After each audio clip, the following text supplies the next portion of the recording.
Hello everyone. तो कैसे हैं आप लोग? उम्मीद है आप लोग बिल्कुल स्वस्थ होंगे और अच्छे से पढ़ रहे हैं। हम लोग आगे पढ़ने जा रहे हैं ऑप्टिकल इंस्ट्रूमेंट्स। देखिए, ऑप्टिकल इंस्ट्रूमेंट्स में आपको पढ़ना क्या क्या? आपको पढ़ना है simple microscope, compound microscope, telescope में एस्ट्रोनॉमिकल टेलीस्कोप और एक रिफ्लेक्टिंग टेलीस्कोप पढ़ना, ठीक ना? तो सबसे पहले हम लोग सिंपल माइक्रोस्कोप या इसको सिंपल मैग्नीफायर भी बोलते हैं। आप देखते होंगे कि जो लोग मोबाइल वगैरह बनाते हैं, घड़ी वगैरह बनाते हैं, तो अपने आंख में एक लेंस लगा लेते हैं और उससे काम करते हैं। तो वही जो है ना, वो सिंपल माइक्रोस्कोप है। उसमें सिंगल लेंस का जरूरत होता है। इसमें हम लोग एक सिंगल कन्वर्जिंग लेंस लेते हैं, स्मॉल फोकल लेंथ। आइए थोड़ा समझिए, single converging lens.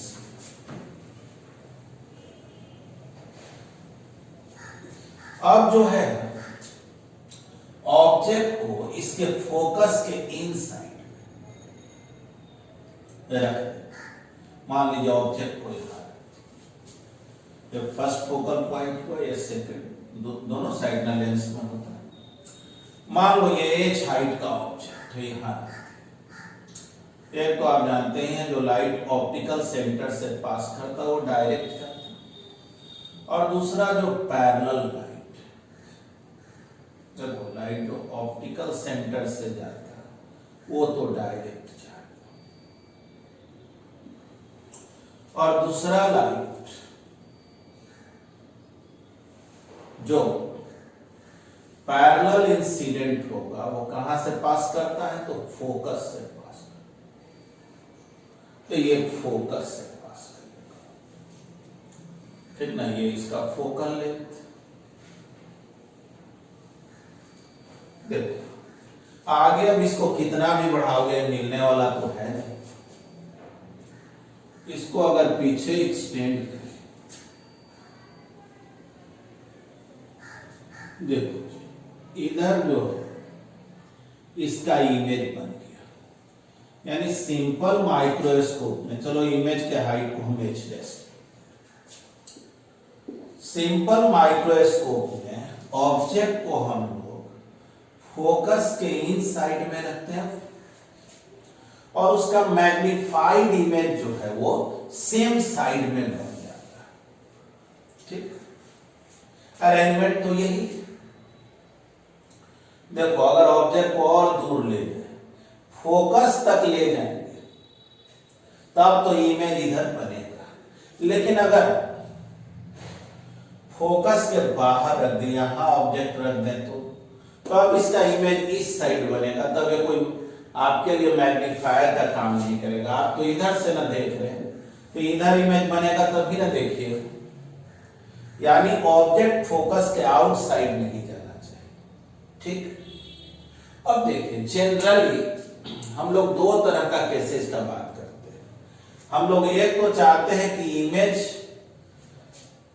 Least distance पर क्लियर विजन पे पड़े। देखो स्पष्ट हम लोग को कहां से दिखाई पड़ना शुरू होता है? 25 सेंटीमीटर से। अगर नॉर्मल आई का बात करें तो ये चाहेगा कि इमेज बने 25 सेंटीमीटर। तो 25 सेंटीमीटर पर अगर इमेज बनेगा तो इसको वहां पे बिल्कुल क्लियर दिखाई पड़ेगा, और उस केस में मैग्नीफाइंग पावर मैक्सिमम होता है। माने इमेज जितना ही नजदीक बने, मैग्नीफाइंग पावर उतना ही ज्यादा होता है। लेकिन आप कहिएगा ठीक है, इमेज जो है आप बना दीजिए 10 सेंटीमीटर पे, और 10 सेंटीमीटर पे आपको स्पष्ट दिखता ही नहीं, तो मैग्नीफाइंग पावर ज्यादा ही होने से क्या फायदा? आप तो देख ही नहीं पाएंगे। इसीलिए हम लोग जब मैक्सिमम मैग्नीफाइंग पावर का बात होता है तो हम लोग इमेज को बनाते हैं लीस्ट डिस्टेंस पर क्लियर विजन, यानी नॉर्मल आई का बात हो रहा है तो 25 सेंटीमीटर पर इमेज को बनाते हैं, ठीक है? अब देखिए एक बात और स्पष्ट हो गया कि अगर ये 25 सेंटीमीटर है, कोई जरूरी कि हर बार वही होती, इमेज कहीं भी आप बना सकते हैं, लेकिन आप चाहते हैं मैक्सिमम मैग्नीफाइंग पावर तो 20। तो अगर ये 25 है तो गारंटी है कि फोकल लेंथ 25 से कम है। यानी सिंपल माइक्रोस्कोप में फोकल लेंथ जो होता है 25 सेंटीमीटर से कम होता है, बल्कि ये जानेंगे कि ये बहुत छोटा ही है, वेरी स्मॉल लिया जाता है। 25 से तो कम है ही नहीं, बल्कि बहुत ही कम लिया जाता है। फोकल लेंथ जितना ही कम होता है लेंस का, उसका मैग्नीफाइंग पावर उतना ही ज्यादा होता है, या मैग्निफिकेशन ज्यादा होता है। अब देखिए, जहां तक सवाल है मैग्नीफाइंग पावर का या मैग्निफिकेशन का, तो देखो अलग अलग राइटर जो है उसको अलग अलग ढंग से एक्सप्लेन किया। जैसे सही मायने में जब मैग्नीफाइंग पावर कोई भी माइक्रोस्कोप का बोला जाए, तो जो स्टैंडर्ड डिफिनीशन है मैग्नीफाइंग पावर का डिफिनीशन है, लिख दे रहे थीटा बाई थीटा। पूछा जाए थीटा क्या है, इसी को हम लोग एंगुलर मैग्निफिकेशन भी बोलते हैं।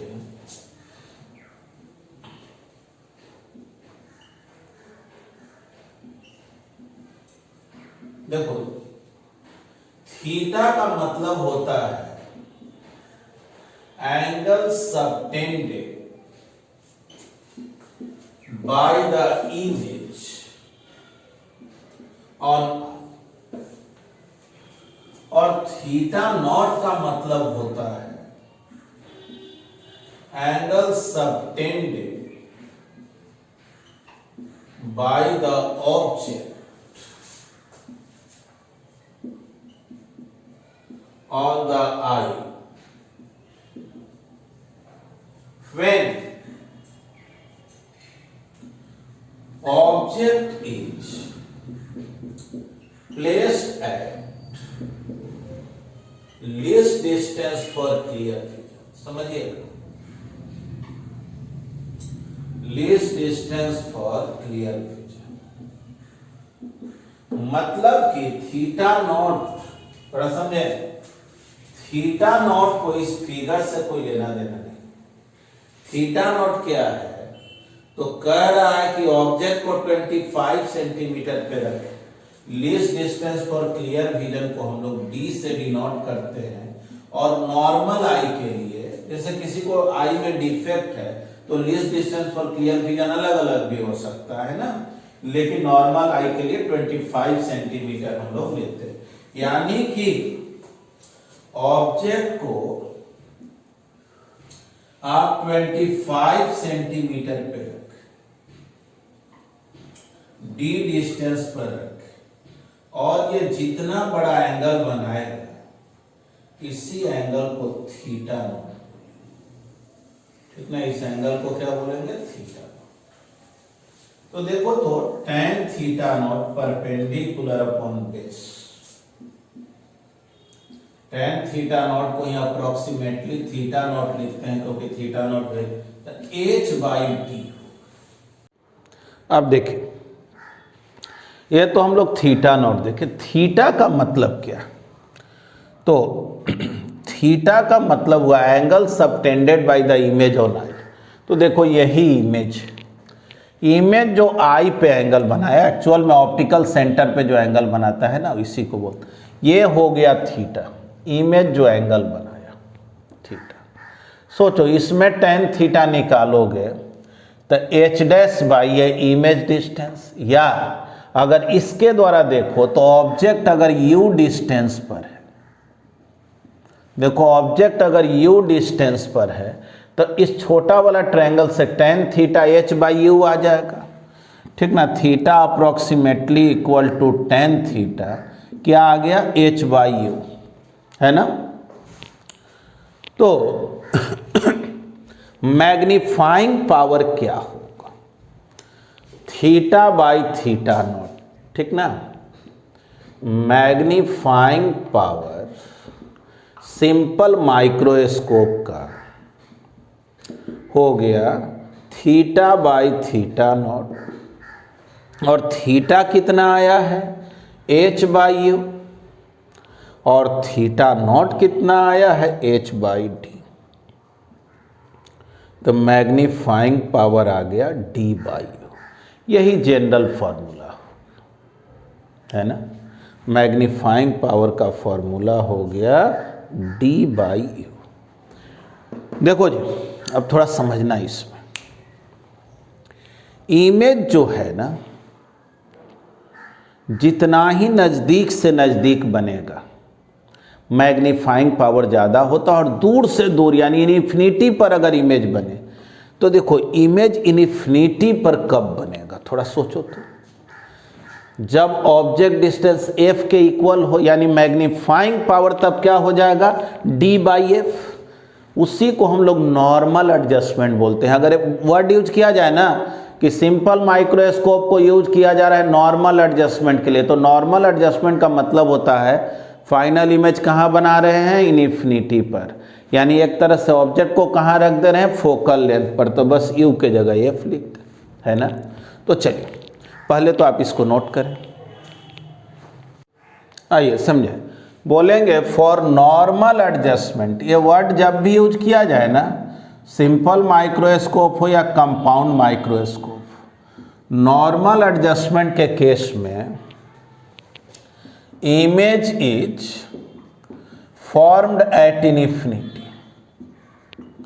ठीक ना, इमेज को इन्फिनिटी पर जब बनाया जाए तब मैग्नीफाइंग पावर जो है वो d/f हो जाता है, क्योंकि u किसके इक्वल हो गया, f के। और याद रखेंगे कि यही जो मैग्नीफाइंग पावर है वो इसका मिनिमम वैल्यू है, इससे कम मैग्नीफाइंग पावर सिंपल माइक्रोस्कोप का नहीं हो सकता है। और मैक्सिमम मैग्नीफाइंग पावर के लिए हम लोग वहाँ पे बनाते हैं इमेज को जहाँ से मुझे दिखाई पड़ना शुरू होता है। ये तो जनरल फार्मूला हो गया d/u। u मालूम रहे, d तो मालूम रहता ही है, u का वैल्यू केवल ऑब्जेक्ट डिस्टेंस मालूम रहे, मैग्नीफाइंग पावर निकाल लेंगे, है ना। तो देखें बोलेंगे क्या, to get maximum magnifying power. देखो मैक्सिमम बोले या ना बोले, समझना माइंड में कि अगर मैक्सिमम का बात किया जाए ना तो इमेज को कहाँ बनाना है, least distance for clear vision. तो यहाँ लिख दे रहे हैं, when image is formed at least distance for clear vision, तब मैग्नीफाइंग पावर कितना होगा।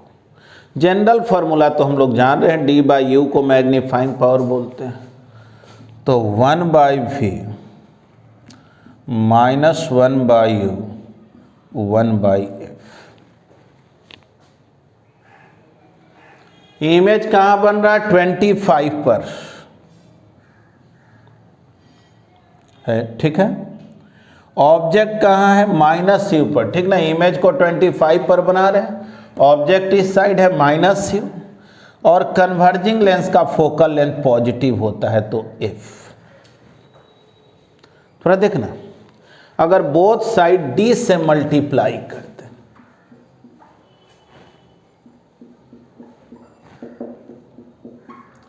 तो -1 d/u को m बोलते हैं, तो मैग्नीफाइंग पावर हो गया 1 + d/u। यही मैग्नीफाइंग पावर का मैक्सिमम वैल्यू। देखो मिनिमम कितना, d/f, अब मैक्सिमम कितना, 1 + d/f। यानी मैग्नीफाइंग पावर जो है इसी के बीच में होगा, एक तरह से समझ लो। याद रखो ये फॉर्मूला कब वैलिड है, तो जब इमेज को बनाते हैं least distance for clear vision पे, d डिस्टेंस पर। तो ये देखो ये जनरल फार्मूला हुआ, ऑल केसेज के लिए वैलिड है। ये फार्मूला कब के लिए है, जब इमेज को कहाँ बनाएंगे, इन्फिनिटी पर, यानी नॉर्मल एडजस्टमेंट के केस में। अब मिनिमम जितना है उसमें 1 ऐड कर दो, मैक्सिमम आ जाएगा, यानी फाइनल इमेज को जब least distance for clear vision पर बनाया जाएगा तो इसी फार्मूला में 1 ऐड कर दो, ठीक ना। अब देखो बहुत बार जो है इसको अलग ढंग से भी, इसी को NCERT बुक में क्या करता है, जैसे जानते हो ना कि लेंस फार्मूला होता 1/v माइनस 1/u 1/f। अगर हम लोग 1/v लिखें तो 1/f प्लस 1/u ऐसा लिखेंगे ना। अब देखो तो मैग्निफिकेशन क्या बात करो, मैग्निफिकेशन क्या पढ़े हो लेंस का, तो लेंस का मैग्निफिकेशन v/u होता है, image distance by object distance. थोड़ा समझना बात को। एक काम करो, यहाँ से 1/u निकाल लो, तो 1/u निकालोगे तो 1/v माइनस 1/f। तो देखना v 1/u है ना, 1/v माइनस 1/f।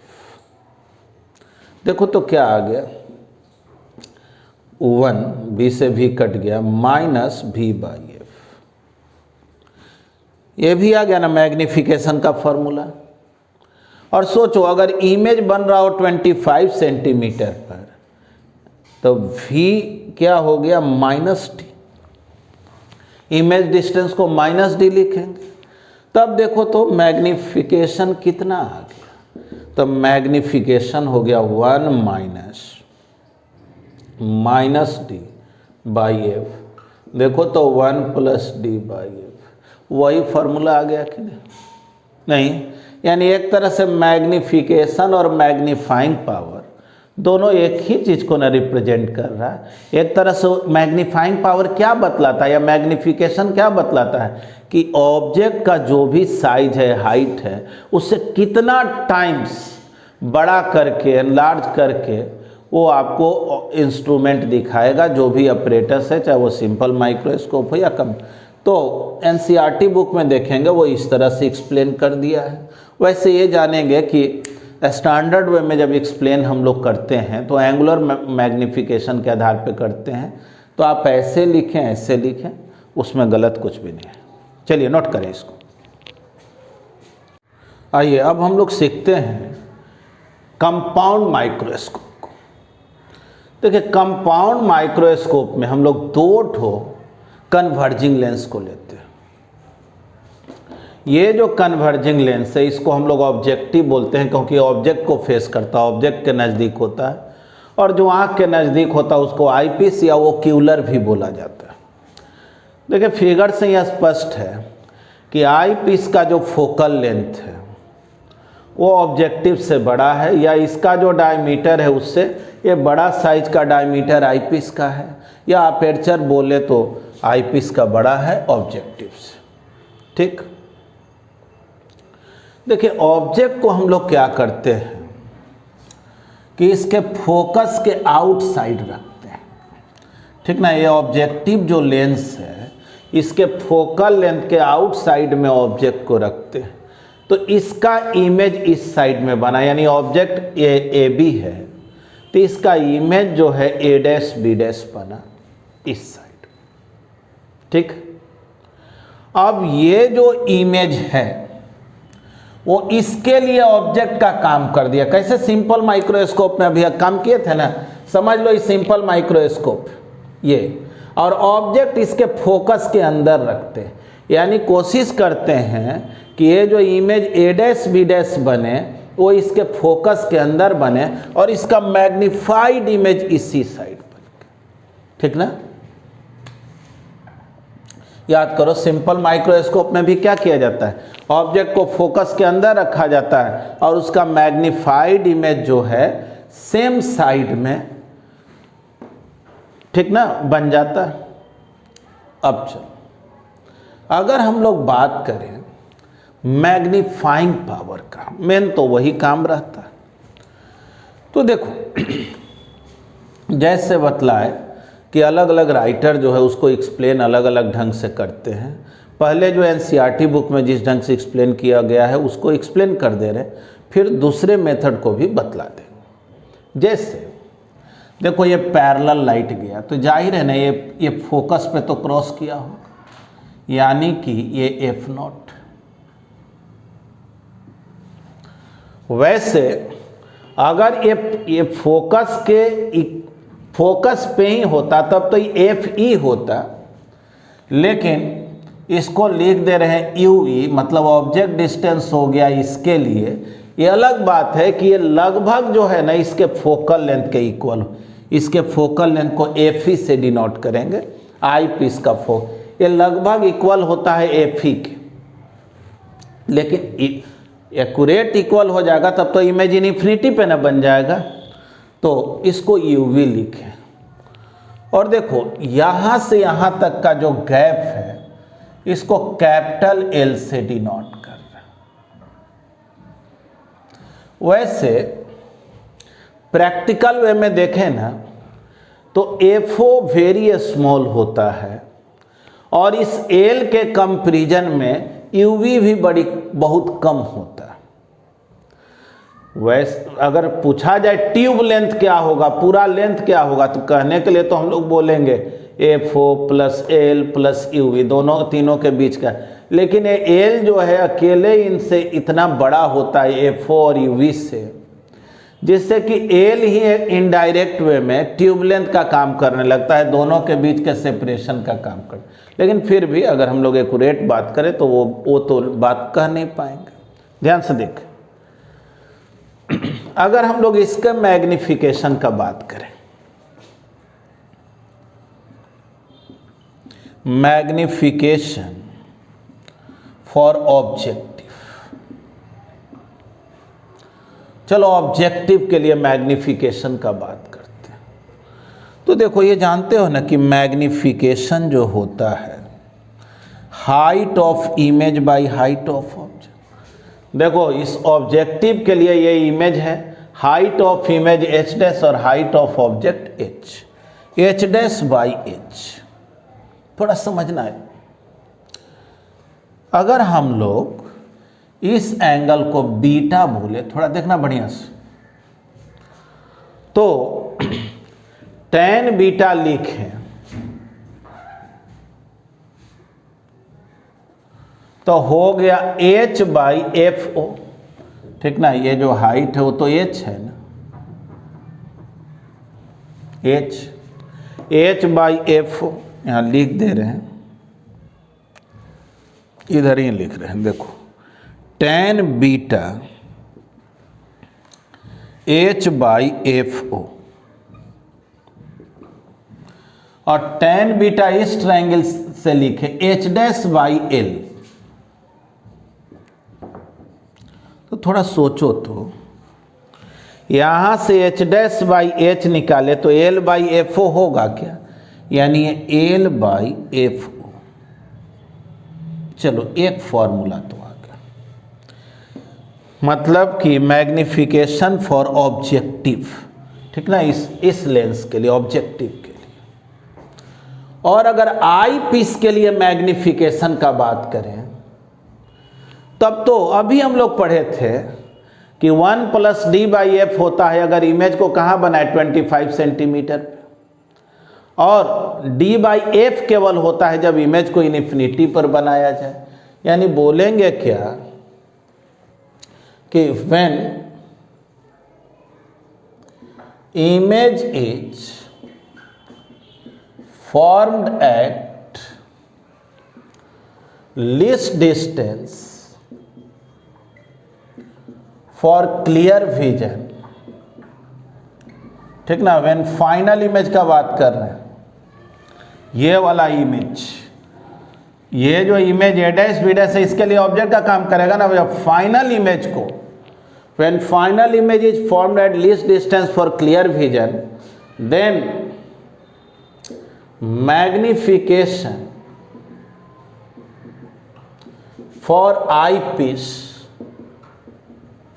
इसके लिए मैग्निफिकेशन का बात करोगे तो हो जाएगा 1 प्लस डी बाई एफ ई। अभी हम लोग पढ़े थे सिंपल माइक्रोस्कोप में। और जब इमेज को, when image is formed at infinity, यानी इसी को नॉर्मल एडजस्टमेंट बोलते हैं। जब बात नॉर्मल एडजस्टमेंट का हो तब जो है मैग्निफिकेशन निकालेंगे तो डी बाई एफ आता, वही डी बाई एफ है ना, अभी सिंपल माइक्रोस्कोप में पढ़े थे। अब अगर कोई कहे कि कंपाउंड माइक्रोस्कोप के लिए मैग्नीफाइंग पावर क्या होगा, ठीक ना, मैग्नीफाइंग पावर या कहो total magnification, total magnification for compound microscope,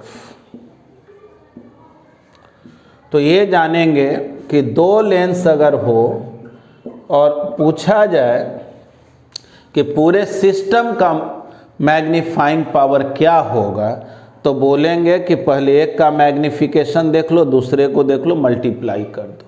तो एम ओ ऑब्जेक्टिव के लिए क्या आया है, एल बाई एफ ओ, और एम ई क्या लिखें तो वो डिपेंड करेगा, अगर नॉर्मल एडजस्टमेंट के लिए लिख रहे हैं, ठीक ना, मैग्नीफाइंग पावर और टोटल मैग्निफिकेशन फॉर माइक्रोस्कोप, यहाँ लिख दे रहे for normal adjustment. Normal adjustment का मतलब हो गया फाइनल इमेज कहाँ बना रहे हैं, इन्फिनिटी पर, तब हमको एम ई के जगह क्या लिखना पड़ेगा, डी बाई एफ, यही हो गया टोटल मैग्नीफाइंग पावर या मैग्निफिकेशन, ठीक ना। तो आप बोलेंगे कि सर लेकिन अभी तो आप सिंपल माइक्रोस्कोप में एंगुलर मैग्निफिकेशन का बात किए थे, इसमें तो आप linear magnification, height of image, height of object, ये सब बता दिए। बोले ठीक है, देखो एनसीईआरटी बुक जो है ना, इसको ऐसे ही एक्सप्लेन किया है। अब आगे दूसरा मेथड सिखा दे रहे हैं कि एंगुलर मैग्निफिकेशन का जब कैलकुलेशन करें तो वो कैसे करेंगे, यानी जो डिफिनीशन आप पढ़े थे उसके अकॉर्डिंग काम कैसे करेंगे, ठीक है। तो चलिए इसको नोट कर लिया जाए। अब हम लोग मैग्नीफाइंग पावर निकालने का एक दूसरा मेथड देखते हैं, जो हम लोग सिंपल माइक्रोस्कोप में भी यूज किए। मैग्नीफाइंग पावर क्या सिखाए थे, theta by theta not. Theta का मतलब क्या था जी, तो angle subtended by the image on I, ठीक ना, लिख दें इसको, ठीक ना, angle subtended by the image, यानी फाइनल इमेज एट द आई। और थीटा नॉट का मतलब क्या हुआ, तो थीटा नॉट का तो स्पेशल मतलब होता है कि ऑब्जेक्ट को 25 सेंटीमीटर पे रखो, लीस्ट डिस्टेंस पर क्लियर विजन पे रखो, और देखो आंख पर कितना एंगल बना रहा है, तो बोलेंगे angle subtended by the object on the I when object is placed at D, लिख दे रहे हैं। डी मतलब समझ लेना, लीस्ट डिस्टेंस पर क्लियर विजन, नॉर्मल आई के लिए 25 सेंटीमीटर, है ना। तो सोचो इस फिगर में थीटा क्या होगा, थीटा मतलब अप्रोक्सीमेटली tan थीटा, यही हो गया। तो tan थीटा, अब देखो ये इमेज जो एंगल बनाया है, तो ये H dash by U V लिख सकते, एच डैश बाई यू, है ना। अरे बड़ा वाला ट्रायंगल से लिखे चाहे छोटा, tan theta perpendicular upon base. और थीटा नॉट, थीटा नॉट का मतलब क्या हुआ, तो जो ऑब्जेक्ट है उसको 25 सेंटीमीटर पे रख करके आंख पर जितना बड़ा एंगल बनाए, थीटा नॉट यानी tan theta naught H by D. अब बतलाओ तो मैग्नीफाइंग पावर तो थीटा बाई थीटा नॉट होता है, थीटा हो गया H dash by U V, ये हो गया एच बाई डी, यानी कि H dash by H D by U. बस थोड़ा समझना। अब एच डैश बाई एच जो है, बढ़िया समझो, height of image by height of object. Objective के लिए बात करो, ऑब्जेक्ट का हाइट एच और इमेज का हाइट एच डैश। तो ये भी जानते हो ना, height of image by height of object वो मैग्निफिकेशन होता है, distance of image by distance of object. तो डिस्टेंस ऑफ इमेज कितना हो गया, F naught plus L divided by distance of object. Object distance को अगर हम यू नॉट बोलते तो बोलेंगे बाय यू नॉट, यही ना, थोड़ा समझना। नहीं तो हम लोग ये भी करते हैं कि एफ नॉट प्लस एल जो है ना उसको वी नॉट बोल दिए। तो कहा जाए वी नॉट क्या है, तो बोलेंगे ये जो वी नॉट है वो इमेज डिस्टेंस हो गया इस ऑब्जेक्टिव लेंस के लिए, ऑब्जेक्ट यू नॉट डिस्टेंस पर, और इमेज डिस्टेंस हो गया वी नॉट। बोलो कोई दिक्कत है क्या? एच डैश बाई एच को मैग्नीट्यूड में लिखे, मतलब कि वैसे तो इन्वर्टेड इमेज है तो निगेटिव होगा मैग्निफिकेशन, लेकिन उसका बात ना करें, केवल वैल्यू का बात। तो एच डैश बाई एच को V naught by U naught तो लिख सकते हैं ना, image distance by object distance. तो बतलाओ तो मैग्नीफाइंग पावर का फॉर्मूला क्या आ गया, V naught by U naught D by U V, D by U V. देखो याद करो, सिंपल माइक्रोस्कोप में भी डी बाई यू वी जो है मैग्नीफाइंग पावर आया था, और उसी में हम लोग बोलते थे कि जब फाइनल इमेज कोई 25 सेंटीमीटर पे बनाओगे तो मैग्नीफाइंग पावर मैक्सिमम होगा, और तब डी बाई यू वी का value 1 plus D by F होता था। यानी बोलेंगे क्या कि when image is formed at least distance for clear vision, image is मतलब final image, ठीक ना, when final image is formed at least distance for clear vision यानी 25 सेंटीमीटर पे, तब ये डी बाई यू वी का value 1 plus D by F हो जाता है और मैग्नीफाइंग पावर मैक्सिमम होता है। तो V naught by U naught 1 plus D by F. और जब नॉर्मल एडजस्टमेंट का बात करेंगे तो इमेज को कहाँ बनाएंगे, इन्फिनिटी पर, तो बोलेंगे for normal adjustment, for normal adjustment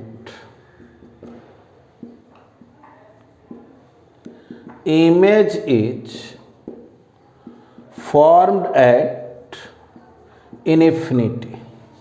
देखो इन्फिनिटी पर फाइनल इमेज तभी बनेगा जब यू वी एफ ई के इक्वल होगा, यानी जहाँ यू वी है वो एफ ई होगा, है ना। तो बस यू वी के जगह एफ ई लिख दो, मैग्नीफाइंग पावर का minimum value V naught by U naught D by F E, ठीक ना। ये भी देखो ये जनरल फार्मूला हो गया, ये स्पेशल केस का तब फार्मूला हुआ जब इमेज को कहाँ बनाते हैं 25 सेंटीमीटर पे, और ये हो गया जब इमेज को कहाँ बनाएंगे इन्फिनिटी पर, तो मैग्नीफाइंग पावर मिनिमम होगा। देखो अब इसी में V naught by U naught को हम लोग एल के टर्म में भी कन्वर्ट करके लिखते हैं। तो एल के टर्म में कैसे कन्वर्ट करेंगे उसको भी बतला दे रहे हैं, पहले आप इसको लिख। देखिए जैसे हम लोग V naught by U naught का वैल्यू निकालें, ठीक ना, इसमें भी ज़रूरत है V naught by U naught का, V naught by U naught का। तो उसको क्या लिख सकते हैं, पहले तो समझिए, फॉर ऑब्जेक्टिव, ऑब्जेक्टिव के लिए 1 by V minus 1 by U 1 by F करें। इमेज यहाँ बना, इसको वी नॉट बोले, ऑब्जेक्ट इस साइड है minus U naught, focal length को एफ नॉट बोले। देख लो यहाँ से अगर 1 बाई यू नॉट का वैल्यू निकालें तो कितना आ जाएगा, 1 by F naught minus 1 by V naught, यही ना आएगा। अब मुझे चाहिए किसका value, V naught by U naught का, थोड़ा समझना। तो V naught 1 by U naught को लिख सकते हैं 1 by F O 1 by V naught. देखो ध्यान से, V naught by U naught V naught by F naught -1, नहीं वी नॉट से मल्टीप्लाई करेंगे -1। और देखो तो V naught by U naught, V naught कितना है जी, तो इस फिगर में एफ नॉट प्लस एल, तो F naught plus L divided by F naught -1। नहीं देखो तो V naught by U naught, F naught by F naught 1 हो गया, 1 -1 यानी एल बाई एफ नॉट हुआ क्या, यानी कि मैग्नीफाइंग पावर का जनरल फॉर्मूला आप लिख सकते हैं L by F naught D by U V. Minimum magnifying power अगर लिखना हो, यानी नॉर्मल एडजस्टमेंट के लिए लिखना हो, तो फॉर नॉर्मल एडजस्टमेंट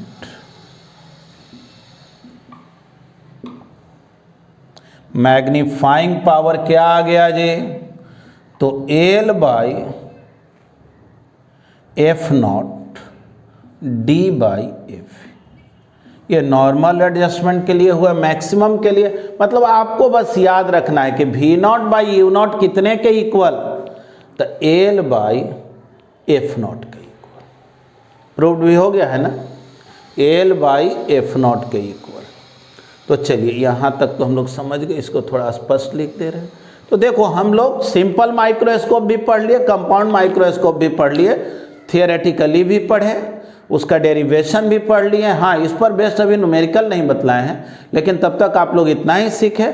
आगे के क्लास में पहले सिखाएंगे टेलीस्कोप को, जिसमें एस्ट्रोनॉमिकल टेलीस्कोप और रिफ्लेक्टिंग टेलीस्कोप। तो फिर आपका ये जो पार्ट है वो फिनिश हो जाएगा। हाँ, इसी में आपको रिजॉल्विंग पावर के बारे में सीखना है, तो रिजॉल्विंग पावर भी बतला देंगे, और तब इस पर बेस्ड जो न्यूमेरिकल है उसको सिखाएंगे।